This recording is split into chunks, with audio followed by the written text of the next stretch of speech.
Rockstars, Eric Andreas, your guitar sage here. Can you improve your skills without having to play guitar? Absolutely not, Eric. But my friends, you can. A resounding yes, you can improve your skills on the guitar without even playing it. Now, it's important that you play it. You got to come to the guitar, but what I'm saying is this, and I discovered this as a 14-year-old boy who was absolutely obsessed with the guitar and could not have the guitar in my hands enough. And the times that I didn't have it in my hands, I was still learning. And so I'm going to share with you my 5 top ways that you can improve your skills without playing the guitar. And I'll give you a bonus even. Okay, you ready for this? Here's the deal. I'm going to tell you, I'm going to go right down the list, and then I'm going to drill down. So if you just want the goods right away, here they are. Exercising the hand with some sort of putty or some sort of exerciser. I'll tell you about some of those in a minute. Active listening, chord progressions, solos, bending your mind to understand what the possibilities are, okay? Pen and paper concepts, I'll talk about that in a minute. I was just sitting in class, pen and paper, writing things down. Watching vids of great guitar players, again, mind-bending. And YouTube tutorials. The last one, the bonus, is carrying a pick around with you the whole time. And I'll tell you why each of these things are actually extremely beneficial to playing guitar. Okay, let's drill down. So the first one is exercising the hand, especially for newbies. What happens is you don't have the muscle dexterity, you don't have the strength that a normal guitar playing person would have because they're exercising this part of their hand all the time. So their forearms are stronger because they're doing this grip. More so than what you would do by just picking up a remote or your cell phone or something like that. Doing a lot more pressure, okay? And so in the beginning, most guitar players are like, I can't do that, I've got small hands, I got fat fingers, my pinky's weak, this, that, and the other thing. All true, well, I should say, not all true concepts. The pinky is weak, yes, but your hands aren't too small. I've got a video for that. Your fingers aren't too fat. It's just not true. But everybody thinks that in the beginning because they're trying to do something and their friend's doing it and they look the same, but for whatever reason, they can't manipulate these chords and scales like you want to, okay? So that's partially it's because your hand's not strong enough. The other part, the bigger part of it, is you don't have the dexterity down yet, okay? So, with that being said, strengthening that hand in some way is going to help a good part of it. Maybe say 30 or 40% of it. So what I like to do, especially back in the day when I was still trying to strengthen my hands, is having some silly putty or what's called big putty. You can get this in the grocery store. It's like silly putty, but it's very, very big. And you can just sit there and knead it, okay? It doesn't dry out like Play-Doh, although you could use Play-Doh. Grip Master, there's any number of devices out there that you can buy that, for rock climbers or guitar players or whatever, for weightlifting, to where it just exercises your hand, okay? So in some way, exercising your hand, even if it's just moving your fingers. I have these Chinese therapeutic balls that you roll in your hands. Those are great for just getting your fingers moving, okay? More than anything, getting them moving, okay? So that's number 1.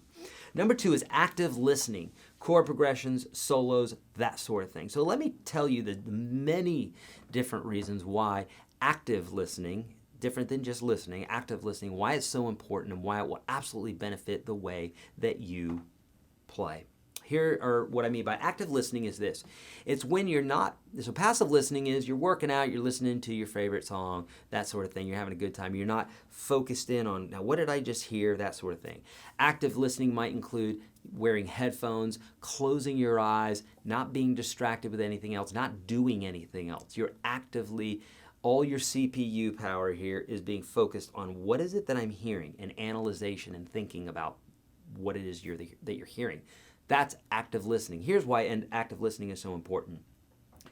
Active listening is so important because what you can do is you can extrapolate. You can pull all sorts of information about the chord progression, key, what's happening in the melody, a myriad of things. Think about this. When a song is being played, it's telling you what the key is. Now, you may not know it, you may not know how to decipher it, but that's up to you, okay? And I've got tools on how to do that. The free course, you'll find that link below. I got all sorts of stuff for you to understand this. But the information is there. It's telling you what key, it's telling you what chord progression, it's telling you what scale, okay? It's not saying this is the Mixolydian scale, or the Mixolydian scale, this is the key, that sort of thing. You have to understand that. Just like if I hand a book to you in Greek and you don't know Greek, it's not because the book sucks, it's because you don't know Greek. So you got to learn the language of music for that active listening to really work for you, okay?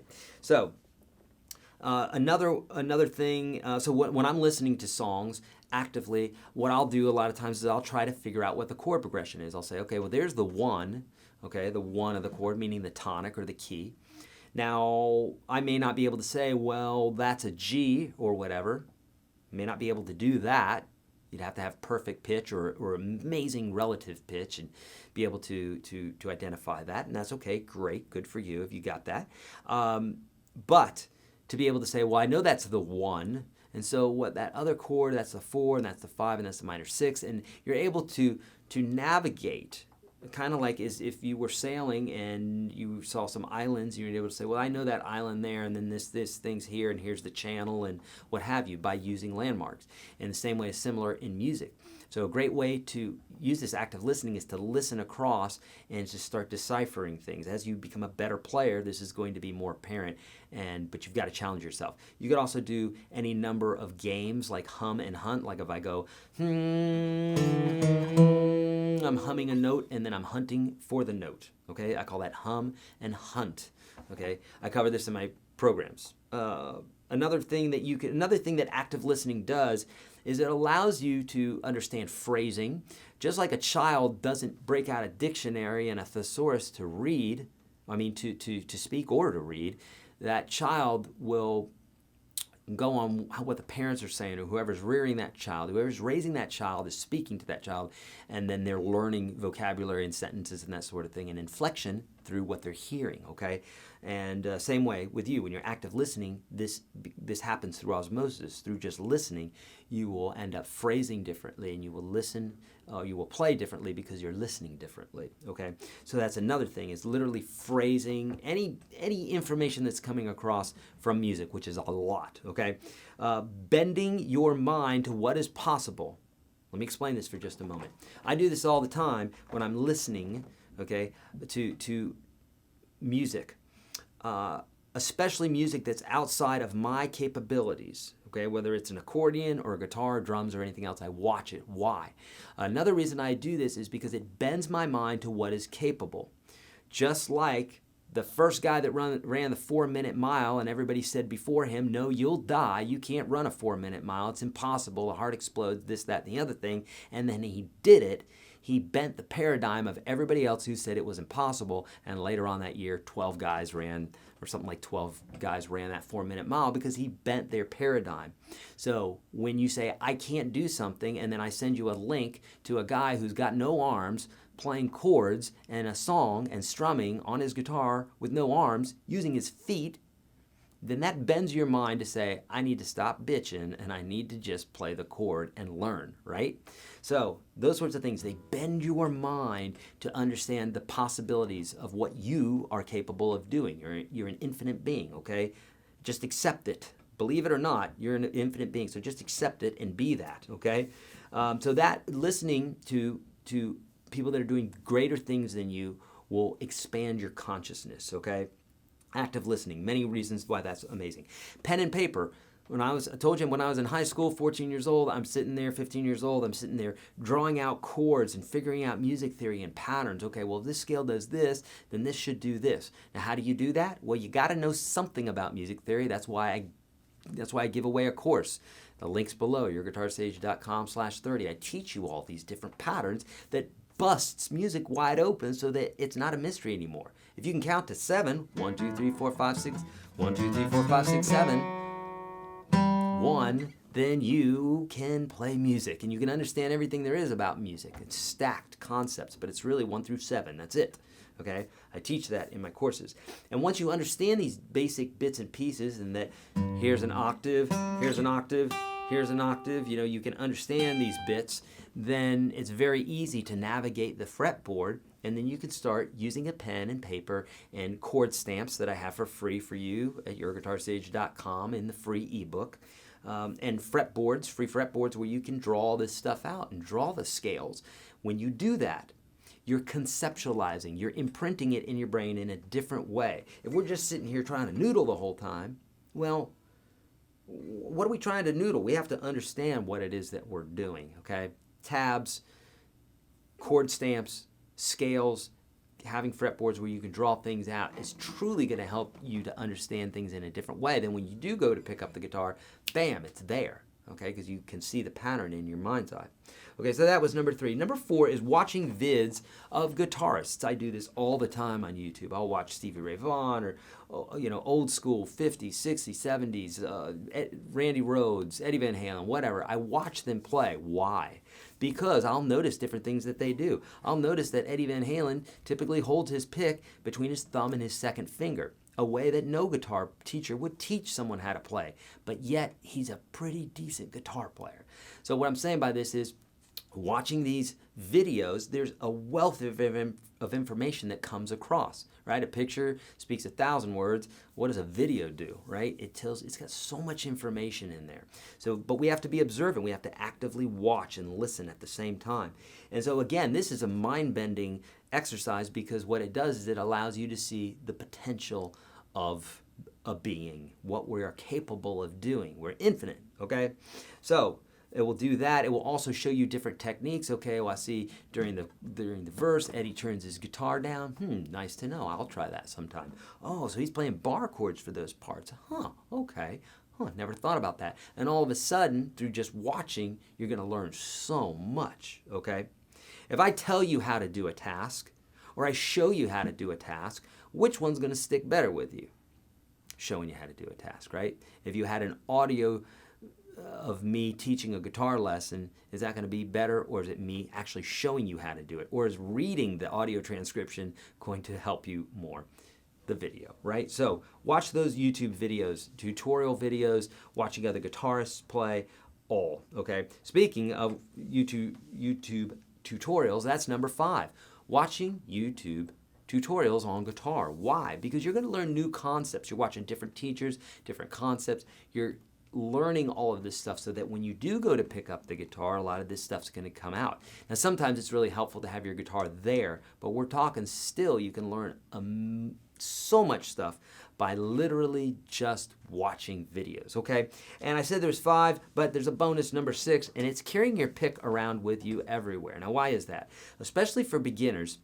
I hear them say it all the time, and I remember those days where I'm strumming and the pick flies out of my hand, and I'm blaming the pick. Well, it's not the pick. The pick's an inanimate object. It doesn't do anything. It just sits there. You can't blame a pick.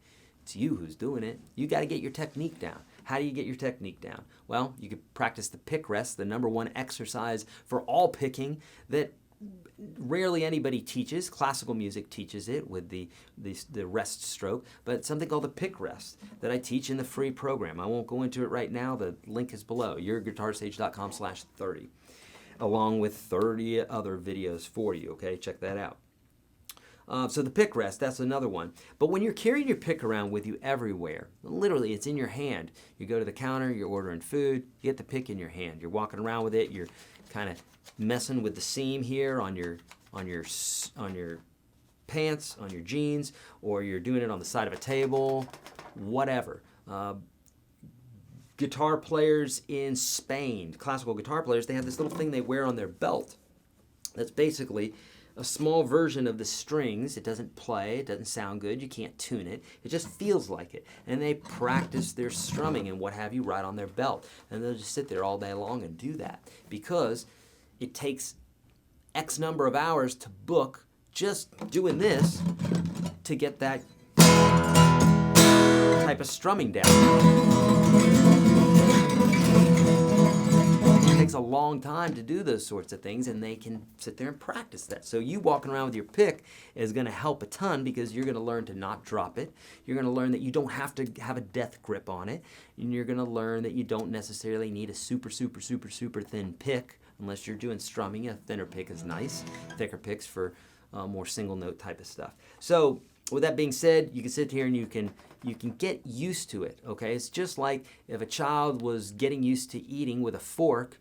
Well, if they just walked around with a fork all day long, they're going to get really comfortable with that fork, especially if they're holding it in a traditional fork manner, unlike babies when they just grab the fork like that. So if you put that fork in a child's hand, they're walking around with it all day. When it comes to eating, they've done this for several hours. Now they can do it. Not that your kid's going to do that. I'm just saying, as an example, okay, a metaphor, if you will, an analogy. Okay, my friends, so those are the things that you can do to improve your skills without actually playing guitar. Alas, there's 6 of them. How about that? All right, my friends, that's it. If you found this video helpful, my friends, please hit thumbs up. Leave your comments below. What else is helpful that you can do? I know I've missed something. Please leave those comments below and let other people know. I love our little community here. We have got some amazing members here and some amazing subscribers that always add to these channels and add to these videos. So please leave your comments below. Let me know, what is it that you do when you're not playing guitar that actually helps you with playing guitar? I would love to know, and other people would like to know as well. Friends, I've got a ton of free stuff for you. 1,000-something videos on YouTube. You should be subscribing if you haven't already. And hit that bell icon so that when I go live, typically twice a week and about for 4 hours, you're downloading my PDF for free, and I'm teaching you here where we can interact and you can ask me questions in the whole 9 yards. So hit that bell icon, friends. I've got a free course for you. This is not a cheap course just because it's free, friends. It's the top 30 lessons I teach all my students here in Nashville. Visit me here in Nashville and you'd spend up to $1,000 just doing these videos with me. You'll be getting them for free in a link with the same dude, same head, same guitar, same studio, teaching you the same exact things. And you can even type underneath that video and I'll interact with you. How about that? Several times a day. So check that link out below, YourGuitarSage.com/30. If you want the whole enchilada, go to YourGuitarSage.com/1. My friends, I'm here to help you. Please let me help you. I've got a free ebook, free course, all sorts of good stuff, and tons of videos. Friends, thank you so much for supporting me. Thank you so much for the kind comments and everything else. As always, friends, be kind to all beings, do the right thing, always, and practice your guitar. I'll see you in the next video.